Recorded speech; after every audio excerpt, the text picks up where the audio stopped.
Good evening everyone. मैं पीके सिंह आप सभी को PKSY मैथ पर स्वागत करता हूं।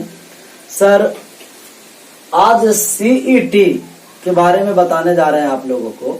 बहुत सारे स्टूडेंट कमेंट कर रहे थे कि सर CET के बारे में कम से कम एक वीडियो बनाइए जिससे कंफ्यूजन दूर हो जाएगा। तो देखिए CET है जो कॉमन एलिजिबिलिटी टेस्ट है और जो CET एग्जाम कंडक्ट कराएगा वो NRA कंडक्ट कराएगा।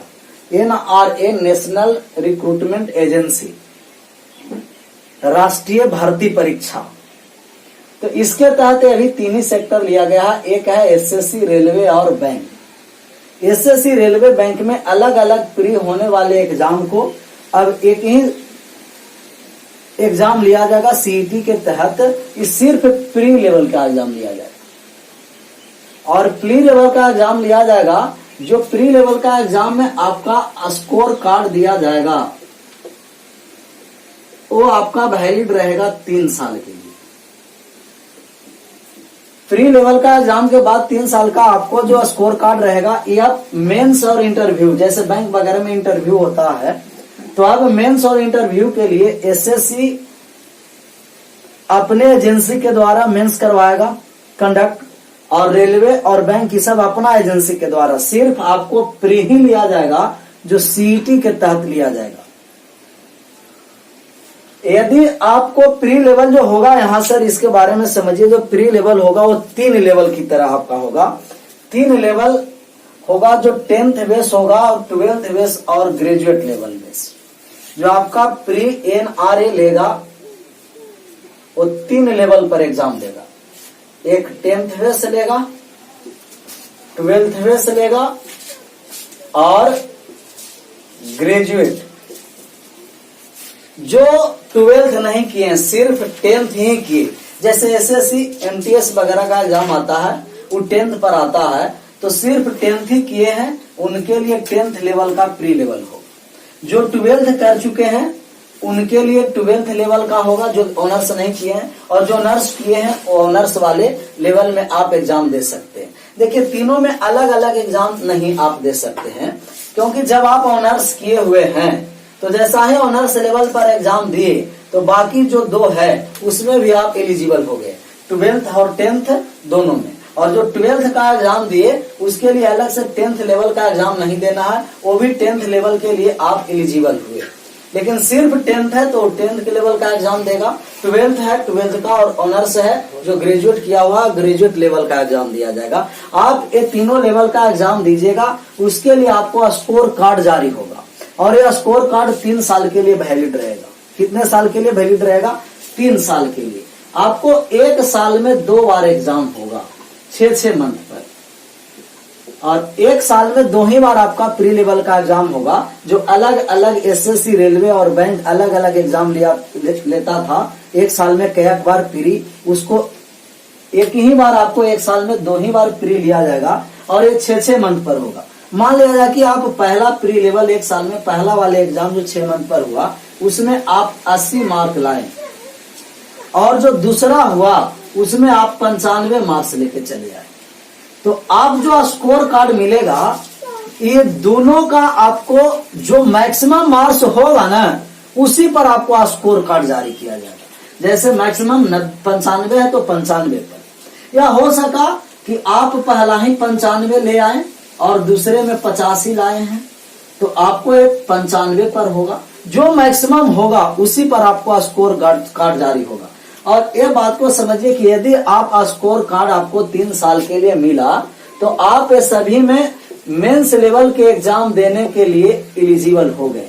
इसके लिए आपको मेंस के लिए अपना SSC अलग कंडक्ट कराएगा, रेलवे अलग कराएगा और बैंक अलग कराएगा। यदि SSC अपना कट ऑफ जारी किया वो 3 साल स्कोर कार्ड पर कि ये है जो 95 पर 95 कट ऑफ जारी किया, और जिस स्टूडेंट का स्कोर कार्ड 95 या 95 से अधिक होगा उसी इस एग्जाम में मेंस में शामिल होंगे, और जिनका स्कोर कार्ड 95 से कम है वो इस मेंस में नहीं शामिल होंगे एग्जाम देने के लिए। देखिए कंफ्यूजन ये बना कि सर 1 साल में हम दे दिए वही क्या अगले साल आप दे सकते हैं कि नहीं। तो यदि पहला बार आप दिए उसमें मार्क्स कम है पहले साल, तो दूसरे साल आप प्री लेवल का एग्जाम दीजिए, इसमें आप मार्क्स का स्कोर हाई कर सकते हैं, और अगर जो आपका अधिक मार्क्स आया तो आप इसके मेंस में कट ऑफ में बैठ सकते हैं। तो आपको सिर्फ प्री लेवल के 3 साल का स्कोर कार्ड देगा और ये अपने अनुसार कट ऑफ लगाएगा और उसके अनुसार आपको जाकर के मेंस देना है। ये है जो सेंट्रल लेवल के एग्जाम के लिए है। हो सकता है कि कोई स्टेट लेवल पर एग्जाम हो और राज्य सरकार उसे प्री लेने में संभव नहीं है, तो आपको एक 3 साल के स्कोर कार्ड के अनुसार बुलाएगा और या मेंस के आधार पर मेंस लेकर और आपको जॉब देगा। ये प्राइवेट सेक्टर पर भी है कि अपना प्राइवेट सेक्टर भी यही 3 साल के स्कोर कार्ड को लेकर और आपको मेंस लेकर जॉब दे सकता है। थोड़ा सा बात है और समझिए कि इसमें आप जितना बार एग्जाम दे सकते हैं, उनमें अटेम्प्ट में आप जितना अटेम्प्ट लिए कोई बाध्यता नहीं है, आप जितना अटेम्प्ट ले सकते हैं, लेकिन अटेम्प्ट के अनुसार आपको नहीं छाटा जाएगा, एज लिमिट के अनुसार छाटा जाएगा। अभी एज लिमिट भी क्लियर नहीं किया कि एज लिमिट कितना होगा, लेकिन आपको नोटिफिकेशन में दिया है कि आपको मन है जितना बार अटेम्प्ट लीजिए प्री में, लेकिन एज लिमिट के अनुसार आपको अटेम्प्ट के नहीं छाटेगा, एज लिमिट से। एज उससे अगर एक्सपायर कर गए तो आपको प्री लेवल सीईटी के तहत आप नहीं प्री में बैठ सकते। ये है जो SC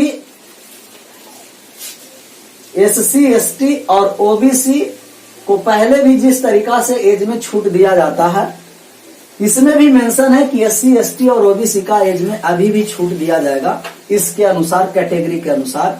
और मेन है सर कि सिलेबस, इस सिलेबस के बारे में अभी कोई चर्चा नहीं किया गया कि सिलेबस क्या है, लेकिन सिलेबस में बदलाव आएगा। क्यों आएगा बदलाव? क्योंकि SSC, रेलवे और बैंक तीनों का एक ही साथ परीक्षा कंबाइंड होने जा रहा है, तो इसमें कुछ बदलाव आएगा। और क्या बदलाव आएगा अभी कोई नोटिफिकेशन ऑफिशियल नहीं है। जैसा ही सिलेबस के बारे में कोई नोटिफिकेशन आएगा तो आपको भी तुरंत बता दिया जाएगा कि क्या सिलेबस दिया गया है। यह जो लागू होगा जो 2021। प्रश्न उठता है कि सर जो NTPC और ग्रुप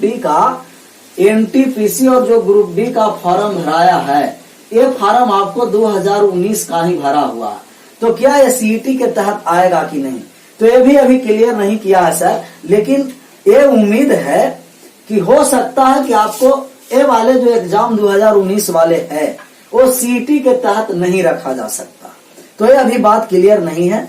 और जैसा ही सिलेबस आएगा, बहुत सारे स्टूडेंट कहें कि सर इसमें इंग्लिश शामिल है कि नहीं, तो ये अभी क्लियर नहीं किया है, लेकिन उम्मीद है कि हो सकता है, क्योंकि SSC में भी आपको पूछा जाता है इंग्लिश, रेलवे में नहीं पूछा जाता है, बैंक में इंग्लिश थोड़ा सा हाई लेवल का पूछा जाता है।